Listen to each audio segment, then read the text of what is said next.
Anda masih bersama kami di CNN Indonesia Prime News. Hasil pemantauan per minggu memperlihatkan data kurva pergerakan COVID-19 di tanah air melandai. Gugus Tugas Percepatan Penanganan COVID-19 mengaku data tersebut didapat diantaranya dari akses covid19.go.id, pengumpulan data dari seluruh daerah, dinas kesehatan, rumah sakit, dan puskesmas. Hal ini disampaikan Ketua Tim Pakar Gugus Tugas Percepatan Penanganan COVID-19, Wiku Adhisa Smito dalam diskusi pergerakan kurva landai terkait penyebaran virus corona di tanah air di Geraha BNPB Jakarta Sabtu pagi kemarin. Menurut dia, data itu bisa menjadi navigasi bagi gugus tugas untuk memantau pergerakan COVID-19 di Nusantara. Ia menyebut data jumlah kasus mingguan didapat berdasarkan pemantauan pergerakan kurva melandai dari 10 provinsi yakni DKI Jakarta, Jawa Barat, Jawa Timur, Jawa Tengah, Sulawesi Selatan, Banten, NTB, Bali, Papua, dan Sumatera Barat. Satu-satunya cara untuk melandaikan kurva adalah memastikan bahwa kita tidak menularkan dan orang lain tidak menularkan pada kita. Caranya adalah merubah perilaku. Jaga jarak, cuci tangan dengan sabun dan air mengalir, menggunakan masker, dan menjaga imunitas tetap tinggi.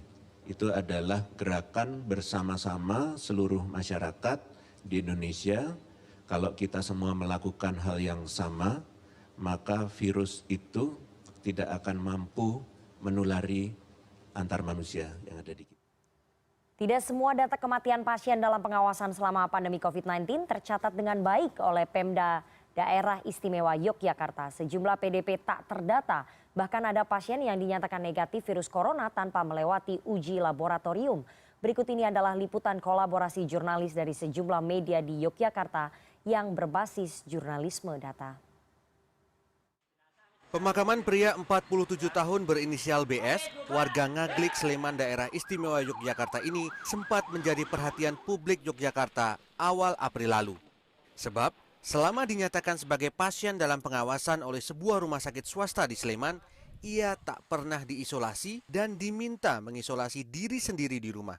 Istri BS yang dihubungi lewat pesan singkat mengatakan saat itu pihaknya mendapat informasi tidak ada kamar isolasi di semua rumah sakit. Pada 31 Maret, suaminya meninggal di RSUP Dr. Sarjito setelah dijemput ambulans dari RSUD Sleman dalam kondisi mengalami sesak napas. Istri BS mengatakan suaminya tidak pernah diambil sampel atau mengikuti uji swab. Hal ini juga dikonfirmasi oleh Dinas Kesehatan Kabupaten Sleman. Saat ini, istri BS sedang menjalani isolasi dan telah menjalani uji swab di RSUD Sleman. Namun berdasarkan penelusuran di situs corona.jogjaprov.go.id diketahui PDP nomor 289 yang diakui Dinas Kesehatan Sleman sebagai BS dinyatakan dalam status negatif COVID-19 meski tak pernah menjalani uji swab. Sengkarut data tak hanya terjadi di sini. Selama masa pandemi COVID-19 di DIY, sedikitnya 8 kasus kematian PDP tak tercatat Pemda DIY. Data ini dihimpun dari Tim Reaksi Cepat BPBD Daerah Istimewa Yogyakarta, RSUP Dr. Sarjito, dan Palang Merah Indonesia Kabupaten Gunung Kidul. Salah satunya terjadi pada seorang perempuan berinisial TH, berusia 43 tahun yang tinggal di Panggung Harjo, Sewon, Bantul. Meski tak mendapat informasi tentang status PDP, Kepala Desa setempat membenarkan warganya sempat diisolasi di sebuah rumah sakit swasta di Sleman yang kemudian meninggal dan dimakamkan dengan prosedur COVID-19. Ya, berdasarkan informasi yang disampaikan oleh Pak Kadus, selama dalam beberapa saat sebelum meninggal itu ada proses isolasi. Pemakaman TH dilakukan oleh petugas Posko Dukungan Operasi Gugus Tugas Penanganan COVID-19 DIY yang dikoordinatori oleh TRC BPBD DIY. Informasi awal yang menyebut jenazah berstatus PDP berasal dari rumah sakit yang merawat. Pada prinsipnya di lapangan kita mempunyai parameter-parameter, terutama adalah diagnosa dokter. Itu menjadi parameter kita utama untuk bisa bahwa ini kita lakukan dengan standar atau prosedur penanganan COVID. Terkait dengan data tersebut, Dinas Kesehatan DIY mengaku tak pernah luput memasukkan data kematian PDP. Inilah satu-satunya data yang digunakan Pemda DIY dalam pengambilan kebijakan selama pandemi COVID-19. mungkin nggak ada. Pasti kalau ada kematian kita pasti terinformasi. Kalau tidak ada, itu yang baru kan saya tanya. Sekarang yang punya data dia meninggal atau bukan, atau data yang pertama dia masuk rumah sakit siapa? Kan data di rumah sakit. Kemudian secara berjenjang di dalam pedoman itu kan dia harusnya melapor dulu ke kabupaten kota. Jadi nggak mungkin kalau kabupaten kota tidak melapor ke DIY, tidak menyampaikan ke DIY, kita nggak punya. Tapi kalau dia lapor pasti.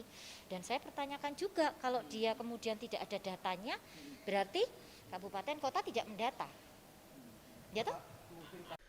Di mata manajer program geospasial epidemiologi Eijkman Oxford Clinical Research Unit Jakarta, Iqbal Eliasar, pencatatan data kematian lebih penting daripada indikator kasus. Karena indikator kasus tidak mencerminkan secara utuh situasi pandemi COVID-19. Menurutnya, pencatatan data COVID-19 yang tak akurat justru penuh risiko. Keterbukaan terhadap data ini itu penting, satu, kepada masyarakat untuk lebih berhati-hati, lebih waspada. Yang kedua adalah kita kan mau menilai efektivitas intervensi kita. Ya, salah satu penilaian efektivitas intervensi itu kalau kita berhasil adalah jumlah kasus turun, jumlah mati kan turun. Nah, kalau jumlah matinya saja tidak benar angkanya, bagaimana kita bisa bilang intervensi kita berhasil, kan gitu ya. Inisiasi Pemda DIY dalam memberi informasi publik lewat situs resmi Yogyakarta tanggap COVID-19 perlu diapresiasi. Namun pencatatan data yang tak akurat justru berpeluang membahayakan masyarakat dalam menghadapi COVID-19. Inilah liputan kolaborasi jurnalis dari sejumlah media di DIY yang berbasis jurnalisme data. Hendrawan Setiawan, Teguh Supriyadi, Daerah Istimewa, Yogyakarta. Ketua Gugus Tugas Percepatan Penanganan COVID-19, Doni Munardo, mengklaim terjadi penurunan kasus baru COVID-19 sebesar 11%. Klaim ini diragukan mengingat pemerintah tidak memiliki kurva epidemi yang sesuai dengan standar ilmu epidemiologi. Kurva epidemi diperlukan sebagai pijakan menilai pelaksanaan kebijakan pengendalian COVID-19 di tanah air, dan malam ini kita akan membahasnya dengan para narasumber yang sudah bergabung dari luar studio melalui sambungan Skype. Ada Bapak Pandu Riono, pakar epidemiologi Fakultas Kesehatan Masyarakat Universitas Indonesia. Selamat malam Pak Pandu. Selamat malam Mbak. Oke, dan melalui sambungan telepon sudah bergabung juga bersama dengan kita Dr. Brian Sri Prihastuti, tenaga ahli utama KSP. Selamat malam Dr. Brian. Selamat malam Mbak Rifana. Oke, Dr. Brian, saya langsung saja ke Anda, Ketua Gugus Tugas Penanganan COVID-19, Pak Doni Munardo ini mengklaim ada penurunan kasus sebesar 11% pada konferensi pers hari Senin kemarin, dan hari Sabtu kemarin Ketua Tim Pakar Gugus Tugas, Prof. Wiku, juga mengklaim kurvanya ini sudah landai. Apa dasar dari data pemerintah mengklaim seperti itu, Dr. Brian? Iya. Mungkin karena melihat kan gini, setiap hari itu gugus tugas melaporkan pertambahan jumlah kasus baru secara nasional ya, yang kemudian dilaporkan melalui yang kita sebut sebagai situation report dari gugus tugas. Mungkin melihat dari pertambahan kasus itu, tapi 11% ini mungkin harus dilihat dibaca dengan lebih jeli lagi. Bisa jadi angka itu dikatakan perubahan dari hari ke hari, tetapi belum tentu angka itu belum tentu didapatkan dari rata-rata penurunannya. Karena kalau secara garis besar sebetulnya kita masih melihat walaupun masih fluktuasi angka hari per hari itu masih sangat dinamis ya kalau secara nasional ya. Kecuali untuk DKI memang sudah kelihatan, grafiknya kelihatan sekali bentuk penurunannya, walaupun itu bukan berarti bahwa penurunan itu akan terjadi terus menerus, karena kalau kita tidak waspada masih ada kemungkinan untuk terjadi penaikan kembali, karena sebetulnya belum terlalu ke bawah, masih agak ada di puncak dia sisinya. Oke, Dr. Brian, bagaimana kemudian pemerintah bisa memprediksi pelambatan ataupun penurunan khusus untuk Provinsi DKI Jakarta kalau kemudian kurva yang dipakai pemerintah ini bukan kurva epidemi, melainkan kurva jumlah kasus konfirmasi tambahan per hari, Dr. Brian? Sebetulnya kan gini, kita tahunya kurva sudah bisa lihat kurva itu kan kalau prosesnya sudah kurvanya sudah betul-betul terbentuk ya, artinya fase itu sudah lewat ya. Kalau sekarang kan ini kita masih berjalan. Oke. Kasus baru itu setiap hari masih ada. Kecuali kalau sudah tidak terjadi kasus baru, nah itu baru terlihat bahwa itu terjadi penurunan. Ini kan setiap hari masih ada kasus baru ya. Jadi kita belum bisa juga melihat kurva epidemiologinya, walaupun para pakar epidemiologi itu bisa melakukan modeling-modeling untuk melihat kurva tersebut. Oke, tapi Dr. Brian, pemerintah mengakui tidak sih bahwa kurva penambahan pasien positif ini tidak sesuai dengan standar ilmu epidemiologi, atau tadi penjelasan Anda karena ini jumlah kasusnya setiap hari bertambah begitu? Saya rasa kalau dari gugus tugas kita tidak ada ya wacana yang mengatakan bahwa tidak ada wacana bahwa grafik ini adalah tidak sesuai dengan grafik epidemiologi ya.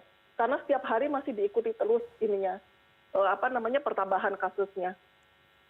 Oke, saya ingin minta konfirmasi Anda juga, apakah betul bahwa jumlah kasus yang diumumkan perharinya oleh juru bicara gugus tugas itu adalah jumlah akumulasi hasil swab test yang dilakukan hari-hari sebelumnya? Artinya bukan orang yang hari ini diperiksa kemudian hasilnya hari ini juga keluar. Artinya itu akumulasi, bisa saja hasil tes orang yang dilakukan tesnya seminggu yang lalu atau 3 hari yang lalu atau mungkin 5 hari yang lalu, seperti itu Dr. Brian? Enggak, bukan begitu caranya. Pemeriksaannya bisa dilakukan beberapa hari yang lalu karena tergantung, karena kita kan berbicara nasional ya. Okay. Tetapi yang dilaporkan hari ini adalah yang memang diketahui hasilnya keluar pada hari ini. Bukan berarti bahwa hasilnya keluar kemarin kemudian baru dilaporkan hari ini, nggak seperti itu. Karena kan sistem pelaporannya sebetulnya sudah online ya. Tetapi yang jadi masalah adalah pengambilan swabnya belum tentu hari ini.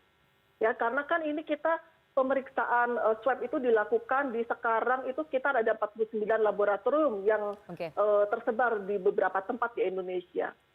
Nah ini kan kondisinya berbeda-beda, kecepatannya berbeda-beda, kapasitas mesinnya juga berbeda-beda. Jadi perbedaannya ada di pengambilan spesimen, tetapi masuk di dalam pencatatan itu sesuai dengan hasil positif keluar.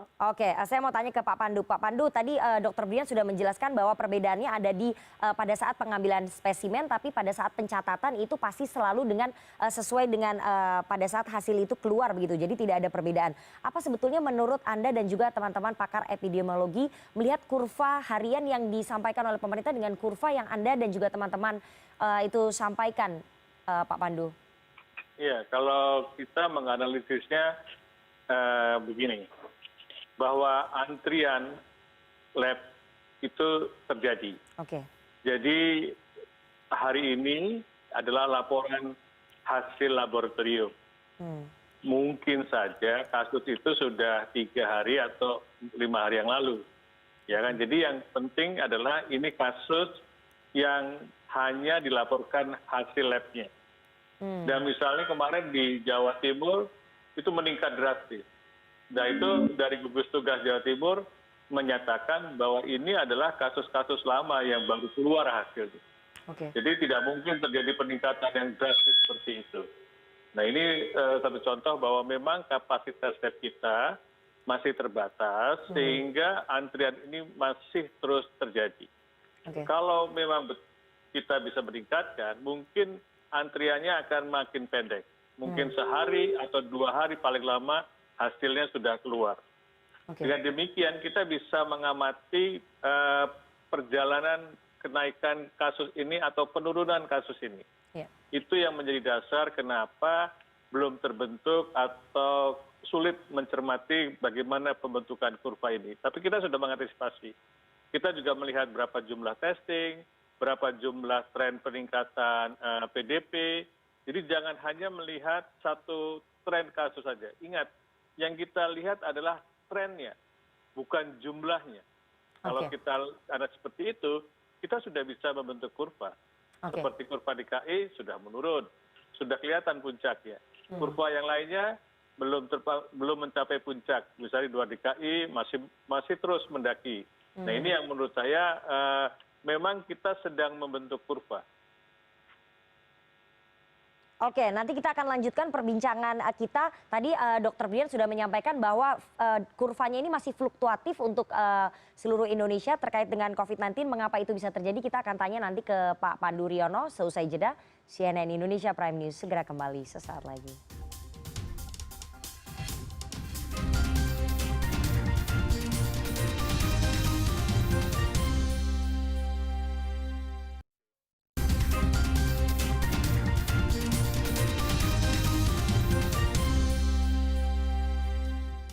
Anda masih bersama kami di CNN Indonesia Prime News dan kita akan lanjutkan perbincangan kita dengan para narasumber yang bergabung dari luar studio. Ada Pak Pandu Riono, pakar epidemiologi FKM UI, dan ada Dr. Brian Sri Prihastuti, tenaga ahli utama KSP. Dan saya akan langsung ke Pak Pandu melanjutkan tadi sebelum break bahwa kita sudah mendengar apa yang disampaikan oleh Dr. Brian bahwa memang datanya itu ataupun kurva penyebaran COVID-19 di Indonesia ini masih fluktuatif. Apa sebetulnya yang menyebabkan itu fluktuatif? Apakah faktor-faktor yang tadi Pak Pandu sebutkan soal antrian lab ini terjadi itu membuat kemudian naik turun begitu kasusnya Pak Pandu? Ya, lebih banyak karena kapasitas laboratorium kita untuk testing dengan PCR masih terbatas. Kemampuannya kalah dengan kecepatan peningkatan PDP. Ini yang menurut saya membuat kita harus berhati-hati. Kalau saya membaca dengan mudah mendeteksi ada antrian karena ada fluktuasi dan juga melihat jumlah testing yang diperiksa dan juga melihat juga tren PDP. Terus kemudian saya deteksi, wah ini ada terlambatan. Jadi kita tidak bisa langsung mengambil begitu saja angka jumlah kasus yang dilaporkan pada hari itu. Oke, saya mau tanya ke Dr. Brian. Dr. Brian, bahwa tadi sudah disebutkan oleh Pak Pandu bahwa tren PDP kita cukup tinggi dan itu menurut Pak Pandu terjadi antrian ternyata antrian di laboratorium untuk pengecekan hasil swab test. Apakah itu kemudian disadari Dr. Brian oleh pemerintah? Iya, sangat disadari. Karena apalagi kan sebetulnya kan Bapak Presiden memberikan arahan itu memberikan target supaya kita bisa melakukan 10.000 pemeriksaan per hari. Nah faktanya sekarang kalau kita lihat dengan 40, saya lupa ya persisnya 46 atau 49 laboratorium yang tersebar, itu kapasitas kemampuan kita kalau beroperasi penuh itu sekitar 5.000 sampai 6.000 pemeriksaan per hari. Itu kalau terpakai penuh. Faktanya kalau kita melihat utilisasinya itu sehari rata-rata hanya sekitar 3.000 sampai 4.000 per hari. Tentu banyak penyebabnya kenapa ini terjadi ya. Kita pernah mengalami kekosongan reagen. Sehingga alatnya ada tapi reagennya tidak ada. Kalau enggak reagennya ada, alatnya ada, media untuk transfernya yang tidak ada. Sekarang beberapa minggu yang lalu kan kita sudah mendapatkan kembali reagen sebanyak 400.000 ya. Nah ini juga mendorong kemudian mulai peningkatan, terlihat juga peningkatan kasusnya kan agak tinggi karena kemudian lebih banyak orang yang diperiksa. Itu pun orang yang akses terhadap pemeriksaan pun belum tentu hasilnya positif. Ini juga PR yang lain juga. Bagaimana ketepatan kita untuk, maksudnya begini, bagaimana kita bisa setepat mungkin memeriksa orang yang potensial untuk menjadi positif. Nah, jadi harus tepat juga mencari kelompok yang harus diperiksa. Iya, Dr. Brian, kalau bisa saya contohkan ini saya mengambil sampel begitu di Vietnam. Vietnam memeriksa 2,2 orang per 1.000 penduduk, sementara Indonesia hanya memeriksa 0,2 orang per 1.000 penduduk. Artinya cakupan pemeriksaan di Vietnam itu 10 kali lipat dibandingkan dengan pemerintah kita begitu. Apakah kemudian ini tidak dicari solusinya karena persoalan untuk mengetes secara massal itu adalah kunci untuk tahu persebarannya dan kurvanya, Dr. Brian? Iya, kalau kunci kita paham betul.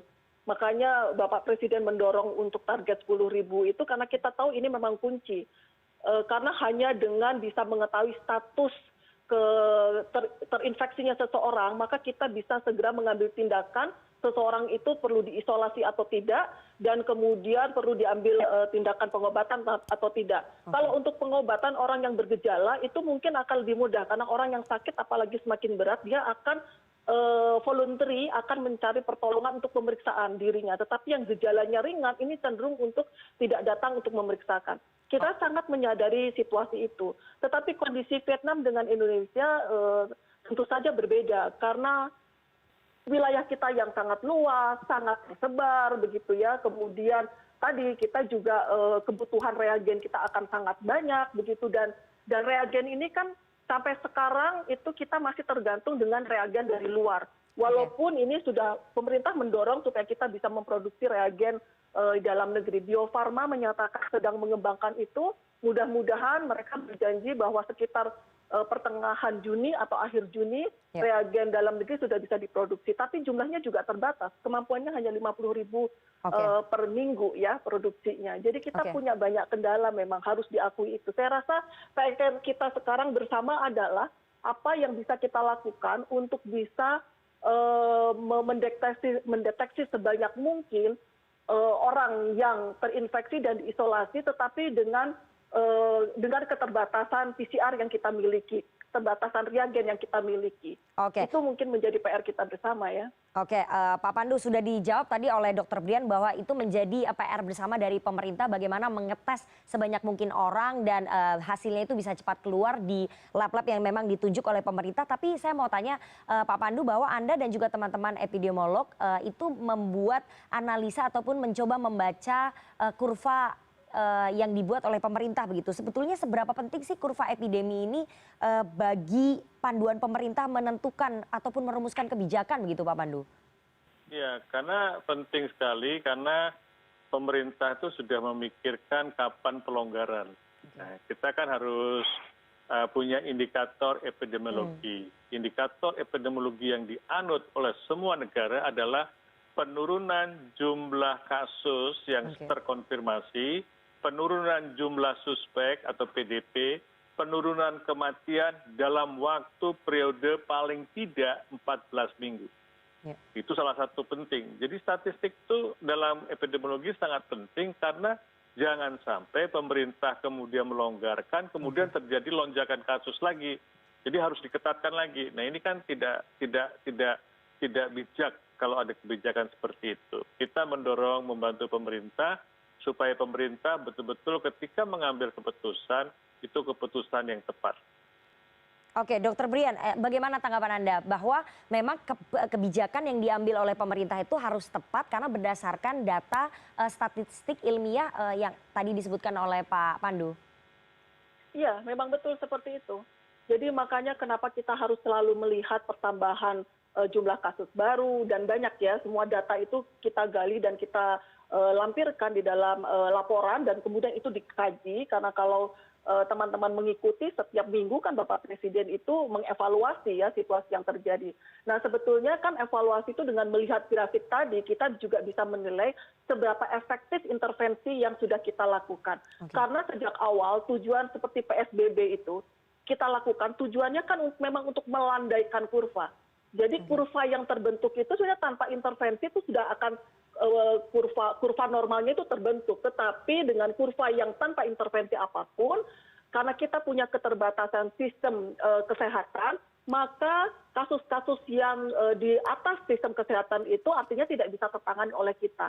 Artinya apa? Itu terrefleksikan dengan tingkat kematian yang tinggi. Kita tidak ingin itu terjadi. Oleh karena itu intervensi dilakukan pemerintah adalah untuk melandaikan kurva ini, supaya tadi jumlah orang yang di atas sistem yang kemungkinan tidak bisa tertangani itu bisa kita atasi. Jadi tentu saja sekali lagi bahwa bagi pemerintah penting untuk melihat kurva ini, untuk melihat pertambahan jumlah kasus, untuk sebagai bahan evaluasi seberapa efektif intervensi yang sudah kita lakukan. Oke, tadi Anda sudah sebutkan bahwa jumlah angka kematian itu memang berusaha ditekan, tapi WHO sudah mengumumkan bahwa pasien PDP dan juga ODP yang meninggal dan hasil swab testnya itu belum diketahui, itu harus dimasukkan ke dalam kategori pasien yang positif. Sementara gugus tugas tidak melakukan itu ataupun pemerintah tidak memasukkan kategori PDP dan juga ODP menjadi kategori pasien yang positif. Itu kenapa tidak diberlakukan seperti itu, Dr. Brian? Ya mungkin belum ya, karena kan keputusan WHO juga baru ya. Waktu awal kan sama, kita kan selalu mengikuti rekomendasi WHO. Jadi sejak awal bahwa dinyatakan positif itu adalah dengan golden standardnya pemeriksaan PCR, kemudian yang sembuh juga dasarnya adalah PCR, kemudian meninggal dinyatakan meninggal karena COVID-19 juga adalah mereka yang meninggal dengan PCR-nya dengan riwayat PCR yang positif. Jadi itu golden standardnya seperti itu. Kita sama WHO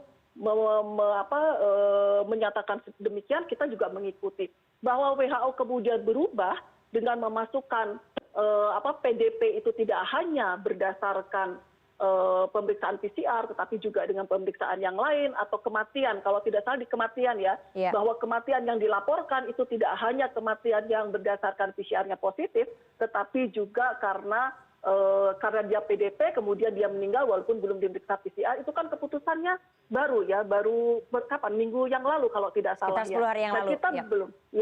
Jadi ini pasti kita akan, kalau memang itu rekomendasi WHO, saya yakin pemerintah Indonesia akan mengikuti itu. Hanya kan perlu waktu untuk sampai ke sana. Kan ini kita kan jalur kita, karena desentralisasi kan panjang ya jalur kita ya. Tapi saya yakin kita akan sampai ke sana, akan mengikuti apa yang direkomendasikan oleh WHO. Artinya sampai sejauh ini, sampai saat ini memang pemerintah dalam hal ini Kementerian Kesehatan dan juga gugus tugas belum memasukkan pasien-pasien dengan kategori PDP dan juga ODP yang meninggal dunia tapi hasil tesnya belum diketahui itu masuk ke dalam kategori pasien positif begitu ya, Dr. Brian? Rasa-rasanya belum. Oke, artinya kalau memang itu dimasukkan, jumlah yang meninggal akan lebih banyak dibandingkan dengan yang disampaikan oleh pemerintah. Apakah itu disadari? Ya, bisa jadi, tidak ada masalah. Kan ini perbedaan definisi ya. Itu artinya bisa dijelaskan. Tetapi buat kita yang paling penting adalah bahwa sebetulnya kan kematian, kita tidak mentoleransi kan kematian akibat COVID-19 ini. Apalagi kalau kita melihat angka case fatality rate di Indonesia itu relatif tinggi kalau dibandingkan dengan yang ada di Wuhan. Sejak awal kita sudah melihat itu. Angka 7% kita tuh sekitar 6, 7, 8% ya. Akhir-akhir ini sekitar 7%. Kalau kemudian nanti PDP dimasukkan meninggal karena PDP itu termasuk kategori yang dilaporkan, mungkin angka itu akan naik. Tetapi catatannya juga, kan ini kita bandingkan dengan Wuhan ya. Di Wuhan waktu itu kan menggunakannya dia yang meninggal hanya yang PCR positif. Jadi bisa jadi angka di Wuhan yang sebagai standar kita, acuan kita 1-3% mungkin bisa jadi berubah. Tetapi apapun itu kita menyadari bahwa tingkat kematian di Indonesia masih lebih tinggi dari yang seharusnya. Artinya kita juga evaluasi terhadap kualitas layanan kita, tata laksana di rumah sakit ataupun cara kita sedini mungkin mendiagnosa mereka yang bergejala ringan tidak segera kita tangani sehingga dia kemudian jatuh ke tahap kritikal, di mana kalau kritikal itu kemungkinan untuk meninggalnya jauh lebih besar. Ya. Oke, Pak Pandu terakhir apa saran Anda dan juga teman-teman epidemiolog lainnya kepada pemerintah agar ini tidak terlalu percaya diri, kemudian tidak lengah mengklaim bahwa angka persebaran sudah mulai melambat begitu, supaya memang pada kenyataannya datanya ini masih fluktuatif, Pak Pandu? Iya, jadi pertama adalah testing harus diusahakan meningkat lagi. Karena tanpa testing yang meningkat, itu kita akan mengusulkan jangan dilonggarkan dulu sampai meningkat. Nah, kedua adalah statistik tadi dilaporkan saja. Nggak usah digabung, nggak apa-apa. Yang PDP berapa hari itu, berapa yang meninggal, berapa yang ditesting, berapa yang positif, yang kemudian menjadi yang terkonfirmasi. Dengan demikian kita nanti akan bisa menggabungkan kalau kita membutuhkan. Kalau tidak ada datanya, kita akan sulit. Oke, terima kasih sekali Pak Pandu Riono, pakar epidemiologi FKM UI dan juga Dr. Brian. Setelah jeda kami akan mengupas bagaimana badai corona menghantam ekonomi kita. CNN Indonesia Prime News segera kembali usai jeda.